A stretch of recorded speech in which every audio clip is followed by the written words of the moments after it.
சமையலறையில் நான் உப்பா சர்க்கரையா? நீ படிக்கும் அறையில் நான் கண்களா புத்தகமா? உன் சமையலறையில் நான் உப்பா சர்க்கரையா?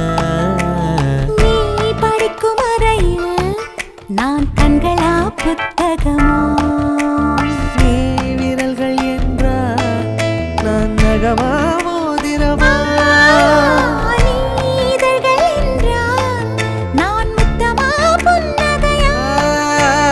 நீ அழகு என்றால் நான் கவியா ஓவியனா?